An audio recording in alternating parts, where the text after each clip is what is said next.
Bom, então, Eric Erikson é teoria psicossocial. Vamos lá ver o que é isso. Bom, o Eric Erikson, gente, ele dividiu também, né, o desenvolvimento, a maioria dos teóricos da psicologia do desenvolvimento, eles dividem o desenvolvimento da pessoa em fases, né, como vocês já viram, estágios ou fases. E aí, a pergunta do Eric Erikson era essa, durante a passagem pelas fases psicossexuais, o Freud, ele bota muita luz, né? Assim, ele contempla muito a libido. O foco dele era realmente os estudos sobre a sexualidade. Mas quais são os sentimentos? Quais são as percepções? Como que fica a construção de uma identidade social nessas pessoas, né? No sujeito mesmo, né?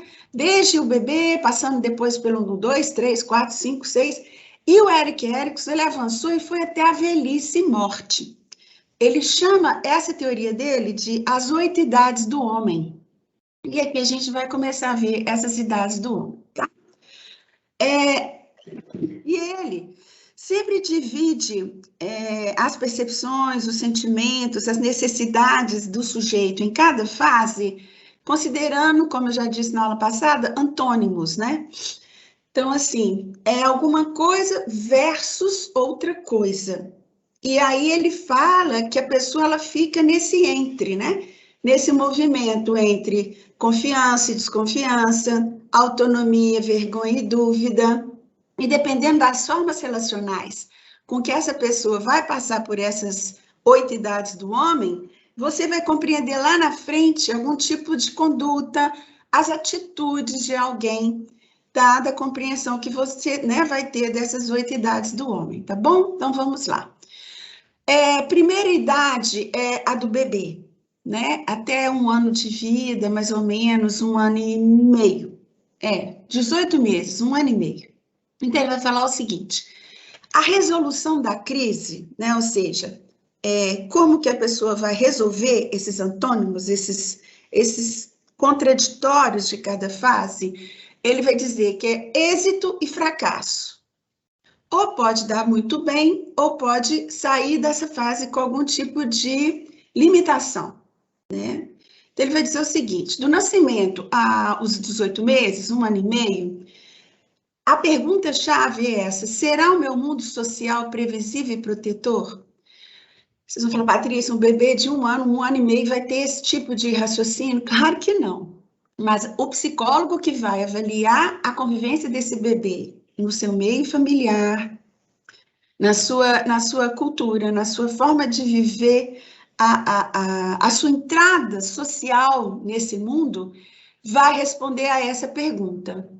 Será que o mundo social desse menino pode ser de alguma forma previsível e protetor?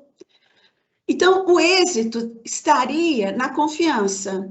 Sim, esse bebê sente-se protegido e seguro, ele desenvolve um sentimento básico de confiança na vida. Por quê? Porque ele foi garantido um sentimento de confiança básica nas pessoas de maior importância para ele, que eram os primeiros cuidadores, pai e mãe, o responsável, né?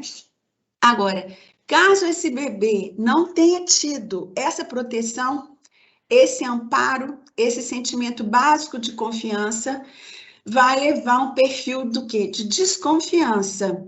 Então, você vai ver um bebê mais arisco, retraído, desprotegido, se sentindo abandonado, e lá nas outras idades, vai marcar como característica dessa pessoa medo, porque ele aprende a ter desconfiança pelo mundo, porque ele não teve, lhe faltou a confiança básica nas primeiras pessoas da vida dele. Críticas em relação à teoria do Eric Erikson é porque tem muita gente que acha ele muito determinista, sabe? Tipo pão, pão, pedra, pedra. E a gente sabe que não é assim. Caso esse menino lá na frente, ele consiga encontrar pessoas de valência, que tenta compensar, substituir, construir uma outra realidade com ele, não é certeza absoluta que ele vai sair dessa fase com essa desconfiança crônica, tá? Mas não nos cabe aqui fazer críticas, né? A gente tem que trabalhar a teoria desse teórico aqui, tal como ele escreveu. Mas é claro que toda vez que a gente lê alguma coisa, a gente conversa com o que a gente está lendo, né? Então, qual que é o núcleo das relações significativas? Como ele estudou psicanálise, claro que ele vai falar da mãe, que é o primeiro objeto de amor, né, de qualquer um de nós aqui. Ou a substituta da mãe. Como eu disse, a mãe pode ter morrido na hora do parto, né? Os comportamentos psicossociais dessa idade. O bebê aprende a dar e receber. E a virtude que fica disso aí seria a esperança. A virtude aqui não no sentido messiânico, não no sentido filosófico, mas no sentido assim de núcleo de ego, tá? Se o bebê consegue um lar que tenha confiança, que se sinta protegido, seguro, ele aprende a dar e receber e ele cresce com esperança no outro, tá? Mas caso tenha predominado a desconfiança, ele vai ter dificuldades de dar e receber, ele vai ser desconfiado e vai ter muita dificuldade de ter esperança no outro, entendeu? Na vida. A segunda idade é a criança de tenra idade, que seria dos 18 meses aos 3 anos de idade. Aqui a questão-chave é o seguinte: será que eu consigo fazer as coisas sozinho? Ou tenho de depender quase sempre aos outros? Por quê? Porque ele está na fase anal. Então, no início, ele tem que ter alguém para limpar o cocô dele, né? Trocar, limpar o xixi. Então, aqui, a criança, se os pais começam a, desde o início, incentivar, a acreditar, falar que está acreditando nele, que vai dar tudo certo, né? No controle dos esfíncteres, a criança ela vai desenvolver, para Eric Erickson, um sentimento de autonomia.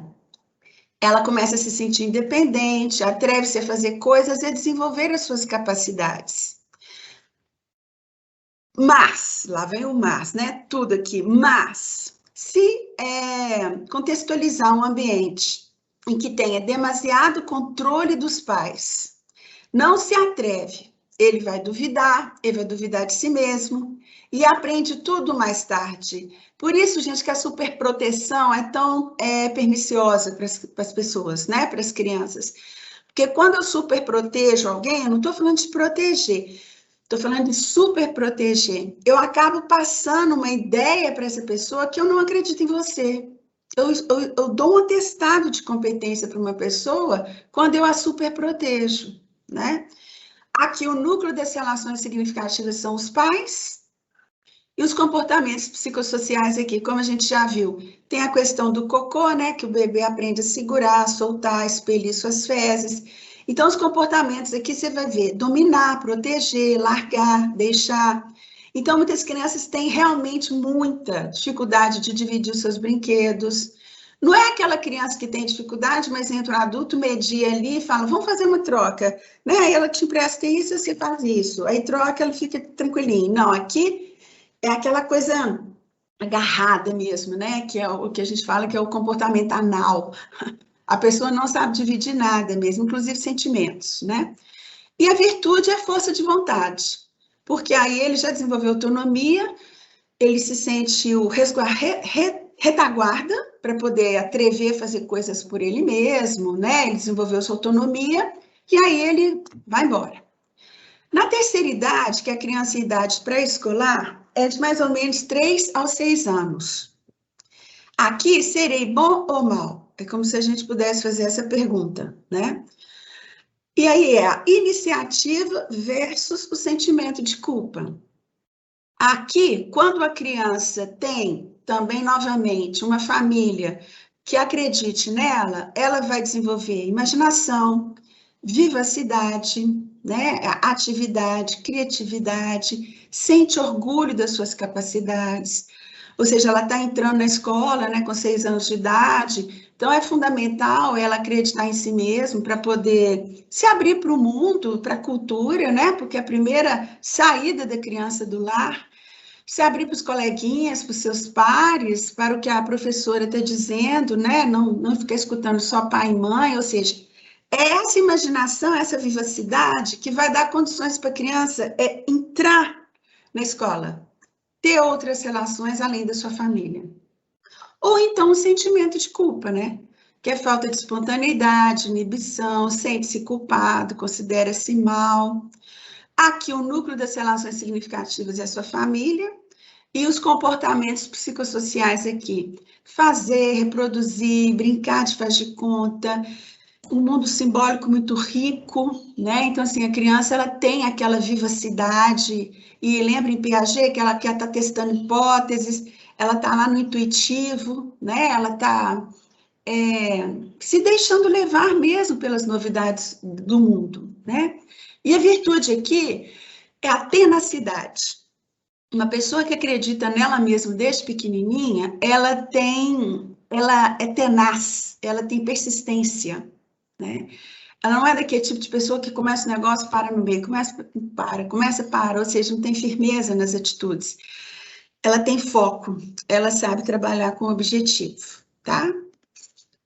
Já na quarta idade, a criança, ela já está em idade escolar, né? Dos 6 aos 12 anos. E o Eric Erickson vai dizer que a questão-chave aqui é: serei competente ou incompetente? Porque agora ele já está no operatório concreto. Ele já está desenvolvendo pensamento lógico-matemático. Então, aqui, desenvolve a diligência, que é aquela pessoa diligente, trabalhador, empreendedor. Lembra que aqui na fase da latência, ele está todo voltado para as atividades mesmo culturais, sociais, né? Porque a libido está sublimada. Então, aqui é aquela criança trabalhadora, empreendedora, né? Ela sempre está criando alguma coisa, ela está desmontando brinquedos para ver como é que eles funcionam, né? Gosta de realizar coisas, de participar em jogos, de competir. Gente, ontem eu vi um filme tão engraçado na Amazon, Em Guerra com o Vovô, que é o Robert De Niro, adoro ele, com o neto dele. Um spoilerzinho rapidinho, só para vocês verem esse menino nessa idade. O avô, por outras situações, foi morar com a família depois que ficou viúvo. E ele tomou o quarto do neto. E o neto não engoliu aquilo e declarou, fez uma declaração de guerra para o avô. E o Robert De Niro, no papel do avô, ele embarca nisso e faz a declaração de guerra também para o neto. Gente, é muito engraçado. Você viu o tempo todo um senhor de idade que já estaria lá na oitava idade do homem, disputando com o menino, como se ele estivesse na quarta idade do homem. Depois, se vocês quiserem assistir, chamem Guerra com Vovô, né? Bom, se essa criança, ao contrário, não tem essa diligência, né, esse amparo, esse cuidado, novamente, da família, dos vizinhos, da escola, principalmente, vai predominar o sentimento de inferioridade. Porque, lembra, ele já saiu da fase anterior não acreditando muito em si mesmo. Então, ele vai ficar preguiçoso, sem iniciativa. Não é preguiça pela preguiça, é porque não acredita em si mesmo, né? Evita entrar em competição, considera-se inferior, considera-se de menos-valia, medíocre, né? E aqui, os comportamentos sociais que deveria acontecer nessa idade é fazer coisas, o fair play, né, que é a boa competição, competir não para poder aniquilar o inimigo, mas poder aprender a própria força, né? Fazer coisas em conjunto, que aqui a gente espera que a criança já aprenda a trabalhar em grupo, né, no coletivo, e aqui ele vai desenvolver a competência, tá? Já na quinta idade, gente, que o Eric Erickson vai dizer que é na adolescência, dos 12 até os 20 anos, a questão-chave é: quem sou eu? O que eu vou fazer da minha vida? Então, aqui é identidade versus confusão e insegurança. Se o adolescente sabe quem é e o que quer da vida, se ele sai da adolescência com esse pensamento abstrato, tranquilo, já refletindo sobre si mesmo, já refletindo sobre as coisas da vida, as contingências, né? Que agora ele já viveu os 3 lutos, está vivendo, mas ele sabe que aquele é temporário, ele vai desenvolver segurança, independência, ele é capaz de aprender muito nessa idade, e aí a sua sexualidade ela vai estar integrada, ou seja, agora ele já pode, inclusive, fazer o exercício da sua genitalidade. Ou o contrário, né, gente? Confusão e insegurança, não sabe o que quer, não sabe situar-se face ao trabalho, à sociedade, até a sua própria sexualidade. Então, é um adolescente inseguro, confuso, que talvez até em Freud não tenha lidado com aqueles lutos, né, pelo corpo. E aí, aqui, o núcleo básico de convivência seriam os colegas e os amigos. A gente vê aqui que esse adolescente ele já saiu de casa, né, da esfera puramente doméstica. Aqui, as coisas que ele poderia já estar apto a fazer é ser igual a si próprio, ou seja, ele se aceita, ele sabe que ele é diferente dos outros e não necessariamente tem que ser igual, ninguém tem que ser igual a ninguém. E aqui ele aprende a partilhar. Porque para um relacionamento amoroso, a pessoa tem que saber partilhar. Pessoas egoístas, elas têm muita dificuldade de se relacionar. Porque, inclusive, faltou lá na fase anterior aprender a dar e receber. Então, você vai ver que são pessoas com muita dificuldade não são agradecidos, né? Porque não sabem nem reconhecer quando aquilo que está vindo é o amor, é o afeto, né? E aqui, as características que podem se desenvolver, que deveriam, né, se desenvolver nessa idade, é a lealdade e a fidelidade. A si mesmo e aos outros, né? Porque quando você é leal consigo mesmo, fica mais fácil de você ser leal com os outros. E quando você é fiel a si mesmo, é mais fácil você também ser fiel aos outros. Porque cria uma esfera, um vínculo de confiança e lealdade, né? Em vez de só domínio e controle. Na sexta idade, já é o jovem adulto, dos 20 aos 35 anos. A questão-chave aqui é, deverei partilhar minha vida com alguém ou deverei viver sozinho? Intimidade, capacidade de amar e de se integrar. Não tem como a pessoa ter uma relação de intimidade com alguém se ela não tem a capacidade de amar e de se entregar. Né?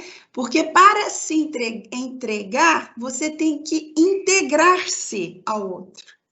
Né? Olha só, aquilo tudo ali tem que ter se desenvolvido antes.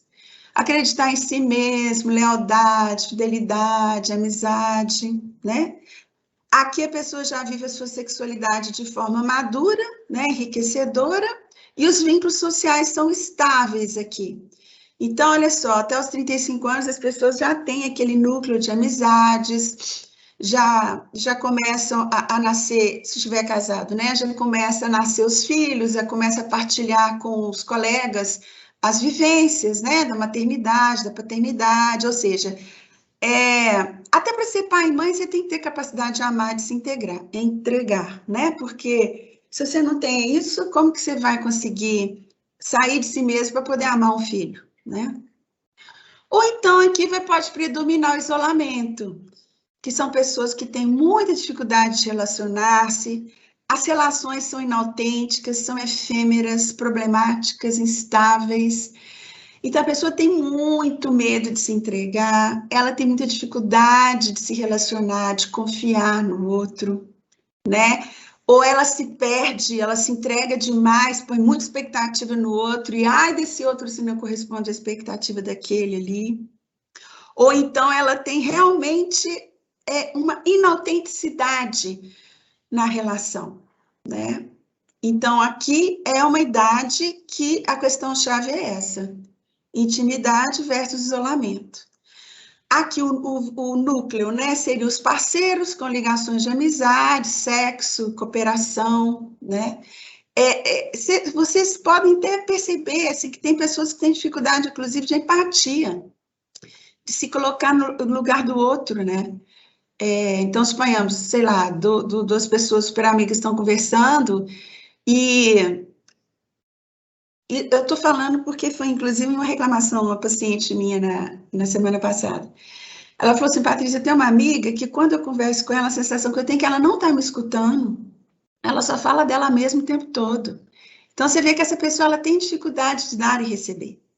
Então, ela encontrar-se ou perder-se no outro, e aqui vai desenvolver o quê? Amor e afiliação.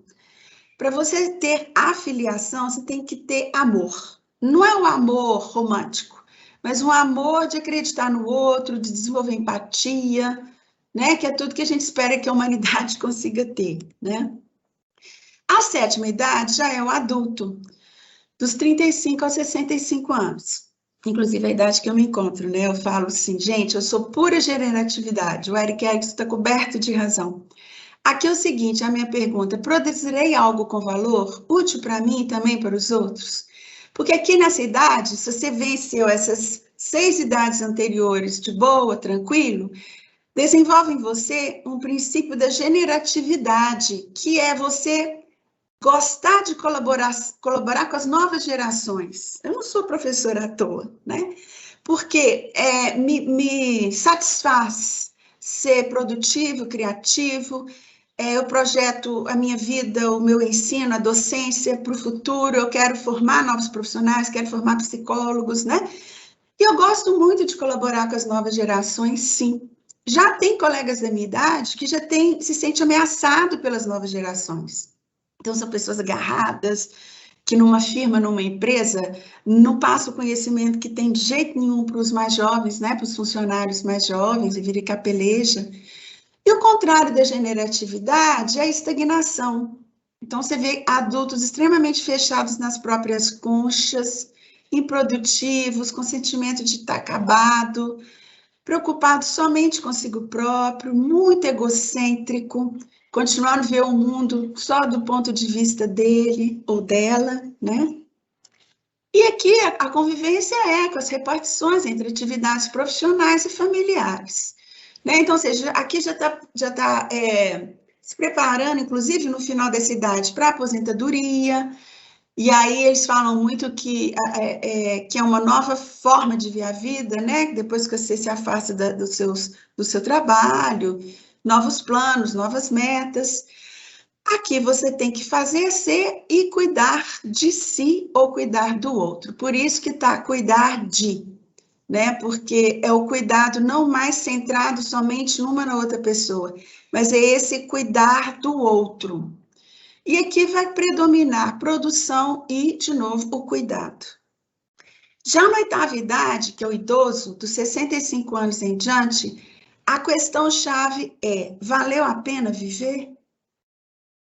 E aí, os antônimos, né? Ou seja, ou vai predominar um sentimento de integridade no sujeito, aceita a sua existência, sim, como algo valioso, está satisfeito com a vida, olha para trás, fala, errei muito, tive minhas limitações, mas vivi do jeito que eu achei que eu fiz o meu melhor. Ou então desespero, né? Quando a pessoa chegou aos 65 anos de idade, olha para trás e cisma que não conseguiu nada que queria, ou então tinha um nível, né, de idealização muito alto, aí o que considera que a vida foi um tempo perdido, que é impossível recuperar, aí teme a morte, aí vocês vão ver aqueles idosos ranzinzas, rabugentos, implicantes, que acham que o outro sempre tem que estar correspondendo a ele o tempo todo. Você vê que ali tem uma questão de fundo que é o desespero, sabe? Aquele sentimento de impotência, de angústia, de não saber se localizar na própria vida, né? Aqui, imagina, a gente começa lá com a mãe, né, a primeira relação objetal, até chegar nessa idade, que o núcleo agora de convivência é o quê? A humanidade. Os que estão na sua mesma condição, um olhar afetuoso para quem não está na sua condição, uma tranquilidade em ver as limitações, tanto suas quanto do outro, né? E aí, aqui é ser pelo que se foi e encarar o que não foi possível ser. Então, é o momento do ajuste das contas, né? Quando você olha para trás, fala, poxa, e aí, né? E aí? Eu sou pelo que eu construí, eu sou pelo que eu fiz na minha vida, e não pelo que eu deixei de ser, o que eu deixei de construir, né? E aqui o Erik Erikson vai dizer que o sentimento maior, né, a habilidade que teria que se desenvolver aqui é a sabedoria, né? Porque depois de passar por todas essas 8 idades, é como se esse sujeito agora já tivesse condições de viver em paz, entendeu? Ou seja, não é morrer em paz, mas saber que o que era para fazer ele fez do jeito que foi o melhor dele.